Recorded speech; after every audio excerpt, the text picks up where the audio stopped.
Hi everyone. ఈరోజు మనము ఒక గార్డెన్ టూర్ అండి. మన ఇంటి ముందు పెంచుకునే మొక్కలు నేల మీద.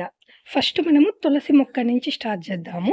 తులసి మొక్క అనేది మనకి ఇంటి ఎదురుగా ఉండాలి. అంటే మన డోర్‌కి ఎదురుగా, మెయిన్ డోర్‌కి ఎదురుగా ఎప్పుడైనా మనము తులసి మొక్కని పెంచుకుంటాం. తర్వాత వచ్చి ఇవి గోంగూర మొక్కలండి. తెల్ల గోంగూర. ఒక్క విత్తనం గాని మనము విత్తనం ద్వారా మనం చెట్టు తెచ్చుకుంటే, ఆ విత్తనాలు పడి అవి కంటిన్యూషన్ రిపీట్ అవుతాయి. మనం ఇంకా పొద్దుగూకులు ఈ గోంగూర మొక్కలనేది వేసుకోనవసరం లేదు. ఇక్కడ మీరు చూస్తున్నట్లయితే ఇవి గోంగూర కాయలు విత్తనాలుగా మారుతున్నాయి. ఈ విత్తనాలు పడి ఇవి కంటిన్యూషన్ అనేది మొక్కలనేది మనకి వస్తాయి మన గార్డెన్‌లోకి. కింద పన్నగంటి కూర. పన్నగంటి కూర మొక్క కూడా మనము వెయ్యనవసరం ఒక్కసారి తెచ్చుకుంటే చాలు వాటి వేళ్ళు గానీ, వాటి స్టెమ్స్ గానీ పడిపోయి ఆ మొక్కలనేవి కంటిన్యూషన్ మనకి పన్నగంట ఆకుని ఇస్తాయి. ఇది వచ్చి చింత మొక్క. చింత విత్తనాలు మనం ఏదైనా చింతపండు తెచ్చుకున్నప్పుడు ఒక విత్తనము ఉంటే, ఆ విత్తనం ద్వారా వచ్చిన మొక్క అనమాట. మనం ఇది పప్పులోకేసుకోవడానికి యూజ్ అవుతుంది చింతాకు అనేది. మనం దీనిని పెద్ద చెట్టులాగా ఏం పెంచుకోనవసరం లేదు. చింతకాయల కోసం. ఈ ఆకుని మనకి పప్పులో కానీ, లేదా ఫిష్ కర్రీస్ అలా చేసుకునేటప్పుడు మనము దీనిని ఉపయోగించుకోవచ్చు. ఇక్కడ కంటిన్యూషన్ ఆ విత్తనాలు పడి వచ్చిన గోంగూర ప్లస్ పన్నగంటి కూర మొక్కలున్నాయి. ఇక్కడ వచ్చి పసుపు మొక్క. ఈ పసుపు మొక్క వచ్చేసి ఒక్కసారి గాని మనము కొమ్ము పెట్టుకుంటే మే నెలలో అనేది చెట్లొస్తాయి. మే, జూన్‌లో చెట్లొస్తాయి. జనవరి, ఫిబ్రవరికి హార్వెస్ట్‌కొస్తాయి. నేల మీద ఇది 9 నెలల పంట. అదే మనం గాని కుండీల్లో గాని పసుపు వేసుకున్నట్లయితే మనకి ఆ కంటైనర్ సైజుని బట్టి మనకి ఈల్డింగ్ అనేది డిపెండ్ అవుతుంది. ఎప్పుడైతే ఆకులైతే ఎండిపోతాయో అప్పుడు మనము ఆ పసుపు మొక్కలననేది మనము హార్వెస్ట్ చేసుకోవాలి. ఇక్కడ చూస్తున్నట్లయితే తులసి మొక్క, లక్ష్మీ తులసి మొక్క. ఈ తులసి మొక్క కూడా ఈ గింజలు పడిపోయి ఆటోమేటిక్‌గా మనకి మొక్కలొస్తాయి. ఒక్కసారి మన గార్డెన్‌లోకి గాని తులసి మొక్క వస్తే చాలు. ఆ విత్తనాల ద్వారా మనం పొద్దుగూకులు విత్తనాలైతే ఏమి మనము కలెక్ట్ చేసుకోవడం అవి కింద పడిపోయి వచ్చేస్తాయి. ఈ పసుపు మొక్కలు గూడా అంతే అన్నమాట. ఈ ఆకులు ఎండిపోయినప్పుడు సింపుల్‌గా మొద్దుగుట్టు పెట్టుకోవాలంటే ఆకులు ఎండిపోయినప్పుడు మనం హార్వెస్ట్ చేసుకోవాలి. పక్కన మనకి వచ్చేసి మల్లి మొక్కలున్నాయండి. ఈ మల్లి మొక్కలు సమ్మర్ సీజన్‌లో పూస్తాయి. ఇవి సీజనల్ ఫ్లవర్స్ అండి. ఇక్కడ వచ్చి చుక్కమల్లి మొక్క. ఈ చుక్కమల్లి మొక్క అనేది సంవత్సరం అంతా మనకి పువ్వులుంటాయండి మన గార్డెన్‌లో. ప్లస్ ఇవేంటంటే 365 డేస్ ఫ్లవరింగ్ ఉండే ప్లాంట్స్. కాకపోతే ఇవి స్మెల్ అలా ఏమీ ఉండవు. బట్ ఈ పువ్వులనేవి త్వరగా వాడిపోవు. మనకి దేవుడికి వాడుకున్న 2, 3 డేస్ అనేది ఈ ఫ్లవర్స్ అనేవి వాడిపోకుండా అలాగే ఉంటాయి. ఇక్కడ వచ్చి ఒక కుండీలో అలోవెరా మొక్క ఉందండి. ఇవి తెల్ల పువ్వులుంటాయి కదా! మన నందివర్ధనాలు, రెక్క నందివర్ధనం మొక్కండి. ఒకటే ఒక్క ఫ్లవర్ అనేదుంది. ఈ ఫ్లవర్స్ చూడండి ఎంత బాగున్నాయో. ఈ మొక్కని మనము చాలా ఈజీగా స్టెమ్ కటింగ్ ద్వారా గ్రో చేసుకోవచ్చండి. ఇవి 365 డేస్ గ్రో అవుతాయి. మనం ఈ పువ్వులు కోసేటప్పుడు కూడా ఈ స్టెమ్స్ చాలా డెలికేటెడ్‌గా ఉంటాయి. ఇలా వంచేసినప్పుడు కూడా బ్రోక్ అయిపోతాయి. ఆ బ్రోక్ అయిపోయిన స్టెమ్‌ని పెట్టినా కానీ ఈ మొక్క అనేది బతుకుతుంది. పువ్వులు విపరీతంగా పూస్తాయి. మన గార్డెన్‌లో ఈ మొక్క ఉంటే మనకి దేవుడికి కానీ, డెకరేషన్‌గా కానీ చాలా బాగా ఉంటాయి ఈ ఫ్లవర్స్ అనేవి అందంగా. ఇక్కడ మీరు చూస్తున్నట్లయితే గోంగూర మొక్కకి మిల్లీ బగ్స్ అనేవి వచ్చాయండి. ఈ మిల్లీ బగ్స్‌ని మనం చేతితో నలిపేసేయొచ్చు. ఇంకా ఎక్స్‌టెండ్ కాకుండా ఉండాలి అంటే ఇంతవరకు కట్ చేసేసేసి ఆ ఆకుల్ని యూజ్ చేసేసేసుకుంటే ఇది మన గార్డెన్‌లో ఎక్స్‌టెండ్ కాకుండా ఉంటుంది. ఇవి వచ్చి గోంగూర కాయలండి. ఈ కాయల నుంచే మనము ఎండిపోయాక విత్తనాలు తీసుకుంటాము. ఆ విత్తనాలని మనం నారులా పోసుకుంటాము. ఇంకొంచెం డ్రై అవ్వాలి. ఈ పచ్చిగా ఉన్నాయి. ప్లస్ ముల్లగా కూడా ఉన్నాయి. పట్టుకుంటే గుచ్చుకుంటున్నాయి. ఇక్కడ వచ్చేసి ఒక మల్లి చెట్టు ఉంది. ఈ కరివేపాకు చెట్టుకి మొత్తము పెద్ద చెట్టు చుట్టూరు చాలా చిన్న చిన్న చెట్లొస్తాయి కదా! అలా వచ్చిన పప్స్ అండి ఈ కరివేపాకు చెట్టు మొక్కలు. ఈ కరివేపాకు చెట్టు అనేది విత్తనాలు ద్వారా గ్రో చేసుకోవచ్చు. లేదా ఇలాగ చెట్టు చుట్టూరు వచ్చేసేసిన మొక్కల ద్వారా గ్రో చేసుకోవచ్చు. ఇవి దీనిలో 2 వెరైటీస్ ఉంటాయి. చాలా వెరైటీస్ ఉన్నాయి. కెనడా వెరైటీ అని అలాగా. మనకి రెగ్యులర్‌గా దొరికే వాటిలో ఈ లీవ్స్ అనేవి పెద్దగా ఉండేయి. హైబ్రిడ్ వెరైటీ అండ్ చిన్నగా లీవ్స్ ఉండే వెరైటీ ఒకటి ఉంటుంది. నాటు వెరైటీ. ఇది వచ్చి నాటు వెరైటీ కరివేపాకు చెట్టు. ఆకులనేవి చాలా చిన్నవిగా ఉంటాయి. స్మెల్ చాలా బాగుంటుంది. పెద్ద ఆకులుగా ఉండేది హైబ్రిడ్ వెరైటీ మొక్క. ఈ హైబ్రిడ్ వెరైటీ మొక్క ఆకులైతే పెద్దవిగా ఉంటాయి గానీ, బట్ స్మెల్ ఉండదు. జస్ట్ ఇది టచ్ చేసినా లేదా దీని దగ్గరికి వచ్చినా కానీ ఈ కరివేపాకు అనేది బాగా మంచి స్మెల్ వస్తుందండి. ఇక్కడ వచ్చేసేసి తమలపాకు మొక్క. అంత హెల్తీగా అయితే ఏమీ లేదు. But okay. మనకి తాంబూలాలకు కానీ, దేనికైనా కానీ యూజ్ అవుతుంది. ఈ తమలపాకు మొక్క అనేది. ఈ తమలపాకు మొక్కను మనం గ్రో చేసుకునేటప్పుడు ఒక స్టెమ్ ఉంటే చాలు. స్టెమ్ ద్వారా మనం చాలా ఈజీగా గ్రో చేసుకోవచ్చు. ప్రతి నోడు దగ్గర కూడా మనకనేది వేర్లొస్తాయి. అంటే ఇక్కడ మీకు కనిపిస్తుంది గదా! ఈ స్టెమ్‌ని మనం నాటుకుంటే ఇక్కడ ఒక మొక్కలా పనిచేస్తుంది. ఇక్కడ ఒక మొక్కలాగా ప్రతి నోడు దగ్గర కూడా వేర్లనేవి వస్తాయండి. ఇది అల్లుకునే మొక్కే. బట్ నేలకి తాకితే మాత్రం ప్రతి ఒక్కటి కూడా వేర్లులాగా మారిపోతాయి. ఇక్కడ మీరు చూస్తున్నట్లయితే ఇదిగోండి. ఇవన్నీ వేర్లులా వస్తున్నాయి. ఇవి గాని మనకి నేలని టచ్ చేశాయి అంటే ఇవనేవి రూట్స్‌గా ఫార్మ్ అయ్యి ఇంకొక సెపరేట్ మొక్కలాగా తయారవుతుంది. వీటిని చాలా ఈజీగా తమలపాకు మొక్కను గూడా మనం మన గార్డెన్‌లో చాలా ఈజీగా మనం గ్రో చేసుకోవచ్చు. ఈ కరివేపాకు చెట్టు చాలా అంటే చాలా హైట్ ఉందండి. ఇది 20 ఇయర్స్ బ్యాక్ చెట్టు. 20-25 ఇయర్స్ బ్యాక్ చెట్టు. మన గార్డెన్‌లో ఉన్న మొక్క కూడా నేను ఇక్కడి నుంచి తెచ్చిన కింద పప్స్ ఉన్నాయి కదా! ఆ పప్స్ నుంచి తీసుకువచ్చిన మొక్కేనండి. ఇది తీగజాతి బచ్చలండి. ఈ తీగజాతి బచ్చలొచ్చేసేసి గ్రీన్ కలర్ వీటిలో పర్పుల్ కలరు, గ్రీన్ కలరు ఉంటాయి కదా! ఇది వచ్చి గ్రీన్ కలర్ బచ్చలి. ఇక్కడ చిన్న చిన్న మొక్కలు కూడా వచ్చున్నాయండి. సేమ్ అలాంటి గ్రీన్ కలర్ గ్రీన్ కలర్ బచ్చల మొక్కలే. ఇక్కడ కూడా జస్ట్ స్ప్రౌటింగ్ స్టేజ్‌లో ఉన్నప్పుడు ఆ బచ్చలి అనేది ఈ ఈ కండిషన్‌లో ఉంటుంది. ఇక్కడ వచ్చేసేసి మనీ ప్లాంట్ మొక్క. మనీ ప్లాంట్ మొక్కననేది మనము వచ్చేసి గ్రిల్‌కి అల్లించుకునేదానికి స్టెప్స్ పైకి వెళ్ళే దగ్గర అల్లుకోవడానికి వసతిగా పెట్టాము. కానీ బట్ ఇది బుషీగా వచ్చింది. ఓకే. It's looking good. ఇంటి ముందు అనేది చాలా అందంగా ఉంది. నెక్స్ట్ వచ్చి మామిడికాయ మొక్కండి. ఇది సంవత్సరం మొత్తం కాసే మామిడి చెట్టు. పునరస మామిడికాయలుంటాయి కదండీ! అవి.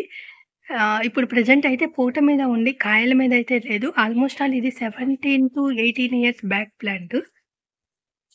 ఇక్కడ వచ్చేసి మందార మొక్కలు. మందార మొక్కలో వచ్చేసేసి యెల్లో కలరు, వీటిలో red colour, pink colour different different variety ఉంటాయి. డార్క్ రెడ్ కలరు, ముద్ద మందారము, రెక్క మందారము. రెక్క మందారంలో కూడా కలర్స్ చాలా బావుంటాయండి. ఇక్కడ మీరు చూస్తున్నట్లయితే ఇది కనకాంబరం కలర్‌లో అంటే లైట్ యెల్లోయిష్ కలర్‌లో ఉన్న రెక్క మందారం మొక్క. చాలా బాగున్నాయి ఫ్లవర్స్. ఇవి ఎంట్రమ్స్‌లో పెట్టుకున్నామండి. ఎంట్రమ్స్‌లో ప్లస్ ఇక్కడ చూస్తున్నట్లయితే ఉరుము పూలు, రెయిన్ లిల్లీ అంటారు కదా! అవి. బట్ అంత హెల్తీగా అయితే లేవు. ఇవి రైనీ సీజన్‌లో అయితే చాలా హెల్తీగా ఫ్లవర్స్ వచ్చి చాలా బావుంటాయి చూడ్డానికి. ప్లస్ ఇక్కడ మీరు చూసినట్లయితే ఇవి నందివర్ధనం మొక్కలు. ఈ నందివర్ధనం మొక్కలనేవి ఆవులనేది తినవు. వీటిల్లో రెక్క వెరైటీ, ముద్ద వెరైటీ ఉంటాయి. రెక్క వెరైటీలో కూడా పల్చటి రెక్క అండ్ ముద్ద రెక్క ఉంటాయి. ఈ ముద్ద రెక్క అనమాట. అంటే ఇది రెక్క అనేది చాలా గట్టిగా ఉన్న పువ్వులు. ఇవి అంత త్వరగా వాడిపోవు. 2-3 డేస్ తర్వాత కూడా. ఎప్పుడైనా మనం వాడకపోతే రైనీ సీజన్ కింద పడిపోతే కింద పడి కూడా చాలా ఫ్రెష్‌గా ఉంటాయి. ఇవి 365 డేస్ ఫ్లవర్స్ ఉంటాయి. సమ్మర్ సీజను, రైనీ సీజన్ చాలా ఎక్కువ ఫ్లవర్స్ ఉంటాయి.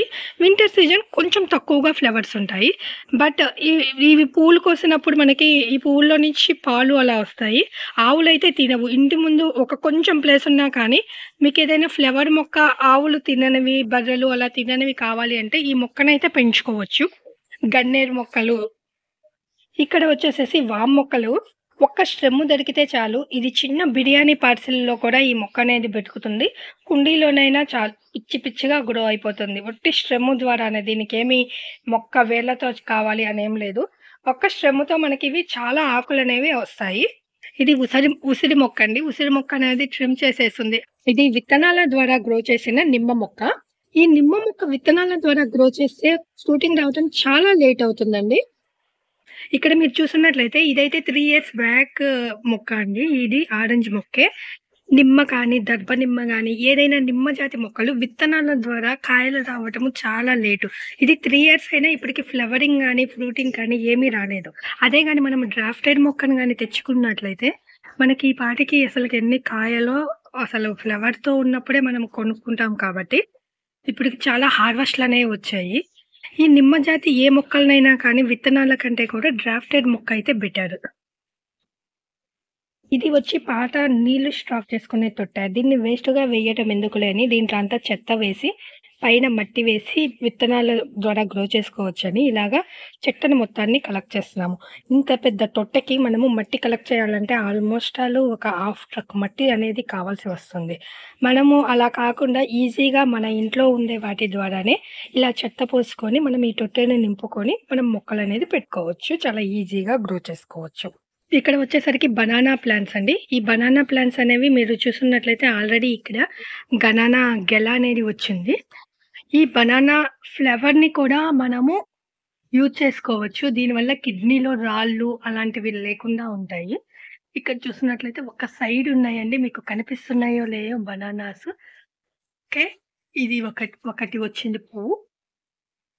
ఈ బనానా పువ్వనేది ఎప్పుడు కట్ జేయాలి అంటే, మనకి కానీ ఈ ఈ ఈ ఫ్రూటింగ్ అనేది రాకుండా చిన్న చిన్నవిగా వచ్చినప్పుడు మనం వాటిని కట్ జేస్తే సరిపోతుంది.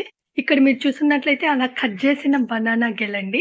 అది కట్ జేసిన తర్వాతే కాయలనేవి వెదుగుతాయి. ఎన్ని హస్తాలు రావాలి అన్నది ఆ పువ్వు ఉన్నన్ని రోజులు ఎన్ని హస్తాలొస్తే అంటే ఎన్ని కాయలొస్తే అయ్యే కాయలనేవి పెద్దయిగా అవుతాయి. ఆ గెలకి అన్ని కాయలనే అర్థము. అంతకంటే ఎక్కువ అంటే ఆ పువ్వు కట్ జేశాక ఇంకనేది కాయలనేవి రావు. ఉన్న చిన్న చిన్న పిందెలు కూడా ఇలాగ డ్రై అయిపోతాయన్నమాట. ఇలాగ ఇక్కడ మీరు చూస్తున్నట్లయితే ఇవన్నీ డ్రై అయిపోయినాయి కదా! అట్లా అయిపోతాయి. ఈ బనానా అనేది కింద పప్స్ అనేవి చాలా వస్తాయి. ఈ పప్స్‌ని మనం ఎంకరేజ్ చేయగూడదు. ఎంకరేజ్ చేస్తే మనకి గెలనేది రాదు. ఇక్కడ మీరు చూస్తున్నట్లయితే ఇక్కడ 2 ప్లాంట్స్ ఉన్నాయి. ఇక్కడ గెల వచ్చింది. ఆ ప్లాంట్‌కి ఇంకా గెల రాలేదు. మనకి గెల అనేది వచ్చిన 6 మంత్స్ లోపల అంటే 3 మంత్స్ లోపల హార్వెస్ట్‌కొచ్చేసేస్తాయండి. గెల అనేది 6 మంత్స్‌కొస్తుంది. ఇక్కడ మీరు చూస్తున్నట్లయితే ఈ ప్లాంట్స్‌కి పప్స్ చాలా ఎక్కువ ఉన్నాయి. ఇలా వచ్చిన పప్స్‌ని మనం ఎంకరేజ్ చేయకూడదు. ఏదో 1 ఉంచుకోవాలి. ఇక్కడ ఒక ప్లాంట్‌కి గెల వచ్చింది. దాని పక్కన ఇంకొక 1 ప్లాంట్‌ని మాత్రమే ఉంచాము. దీనికి వాటరింగ్ చాలా ఎక్కువ కావాలి. దీనికొచ్చే కేరింగ్ వచ్చేసేసి ఈ లీవ్స్ ఎప్పుడు మనం కట్ చేసుకుంటూ ఉండాలి. ఇక్కడ మీరు చూస్తున్నట్లయితే ప్రతి పాదిలో 2 హెల్తీ ప్లాంట్స్ ఉంచేస్తున్నారు. మిగిలినవన్నిటిని మాత్రం కట్ చేసేస్తున్నారు. ఇక్కడ చూస్తున్నట్లయితే ఇదిగోండి ఒకదానికి గెల వచ్చుంటే దాని పక్కనే ఉన్న మొక్క ఇంకా గెలరాని మొక్క. అలా 2 మాత్రమే ఉంచి మిగతాయి మొత్తం క్లియర్ చేసేస్తున్నారు దాని సరౌండింగ్‌లో.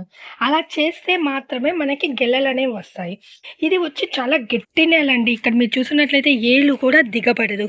అంత గట్టిగా ఉప్పు నీళ్ళు ఇవేమి సాల్టీ వాటర్ అన్నమాట ఈ ఏరియాలో. ఇదేమి ఫ్లోరిన్ అండ్ సాల్టీగా ఉంటాయి వాటర్. చాలా స్వీట్‌గా కూడా ఉండవు.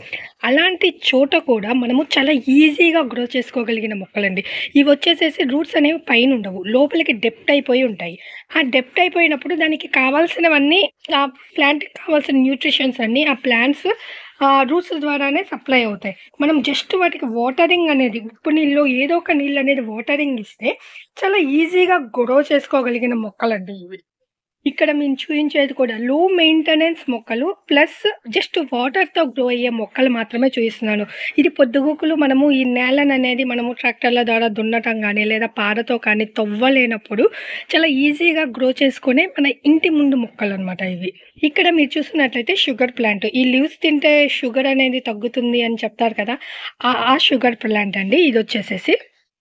ఇది దానిమ్మ మొక్క. విత్తనాల ద్వారా పడి మొలిచిన దానిమ్మ మొక్క. ఈ దానిమ్మ మొక్క అనేది 9 నెలలకే మనకి కాపొస్తుందండి. దీనికేమి డ్రాఫ్టెడ్ మొక్క ఏం పని లేదు. మనము విత్తనాలు మీకు నచ్చిన వెరైటీ విత్తనాలు ఏదో ఒక విత్తనాలు వేసుకుంటే 9 నెలల్లో అనేది పువ్వులనేది వస్తాయి. దీంట్లో మెయిలు, ఫీమేలు ఉంటుంది. పాలినేషన్ జరగాలి. ఇవి బర్డ్స్ ద్వారా మాక్సిమం పాలినేషన్ జరుగుతుంది. మనమేం సెల్ఫ్ పాలినేషన్ ఏం సెల్ఫ్ పాలినేటెడ్ ప్లాంట్స్ అయితే కాదు. మనమేం పాలినేషన్ చేయాల్సిన అవసరం ఏమీ ఉండదు. ఇయన్నీ పూత మీద అలా ఉన్నాయి. ఇక్కడ మీరు చూస్తున్నట్లయితే ఈ మునగ చెట్టు 20 సంవత్సరాల బ్యాక్ మునగ చెట్టండి. ఇది చూసారా మునగ కాయలు కూడా ఎలా ఉన్నాయో. ఇవి 365 డేస్ మునక్కాయలనేవి ఉంటాయండి. ఇక్కడ అందరూ ప్రతి ఒక్క ఇంట్లో మునగ చెట్టు ఉంటుందండి. కానీ ఇంటి ముందైతే ఎవరు ఉంచుకోరు. ఇది ఎండింగ్ ఇంటి బ్యాక్ సైడ్ మాత్రమే ఈ మునగ చెట్టు అనేది వేసుకుంటారు. ఇక్కడ అలోవెరా మొక్కలండి. ఈ అలోవెరా ప్లాంట్స్ ఒక్కటి తెచ్చుకుంటే చాలు. ఇవి చాలా మొక్కలనేవి వచ్చేసేస్తాయి. ఇక్కడ చూస్తున్నట్లయితే తులసి మొక్క ప్లస్ ఇది దొండ తీగండి. మన గార్డెన్‌లో వచ్చిన దొండ తీగ కూడా నేను ఇక్కడి నుంచి కలెక్ట్ చేసుకున్న దొండ రూట్ అండి. రూట్‌ని తెచ్చుకున్నాను. అంటే గెడ్డని తెచ్చుకొని వేసుకున్నాను. అందువల్ల నేను ఇవి వచ్చి దర్భ నిమ్మకాయ ప్లాంట్స్ అండి. దర్భ నిమ్మకాయ ప్లాంట్స్ కూడా సేమ్ అలాగేనండి. కాయలు రావటం కొంచెం టైం పడతాయి. విత్తనాల ద్వారా మనం గాని గ్రో చేసుకున్నట్లయితే టైం ఎక్కువ పడుతుంది. ఇక్కడ చూస్తున్నట్లయితే వేప మొక్క అది వాలంటరీగా వచ్చింది. ఏమైనా కాకులు అలా విత్తనాలు పడేస్తాయి కదా! రెట్టెలు అలా వేసి దాని ద్వారా కూడా మనకి మొక్కలొచ్చే ఛాన్సెస్ మన గార్డెన్‌లో మనం వెయ్యకపోయినా వచ్చే ఛాన్సెస్ ఉన్నాయి. ఈ మునగ మొక్క అనేది మనము విత్తనాల ద్వారా ఇలాగ కాయని ఎండబెట్టుకొని, ఆ ఎండబెట్టిన కాయ నుంచి మనము విత్తనాల ద్వారా గ్రో చేసుకోవచ్చు. లేదా స్టెమ్ కటింగ్ ద్వారా గ్రో చేసుకోవచ్చు. ఎలా గ్రో చేసుకున్నా మనకి 6 నెలల లోపలనేది పూత, పిందె 2 వస్తాయండి. కాయలొస్తాయి. 6 మంత్స్ ఓన్లీ. ఇది వచ్చి ఒక గార్డెన్ టూరు. మీకు గాని వీడియో నచ్చినట్లయితే లైక్ చేయండండి, షేర్ చేయండి, సబ్స్క్రైబ్ చేయండి. Thank you for watching. Wish you A happy gardening.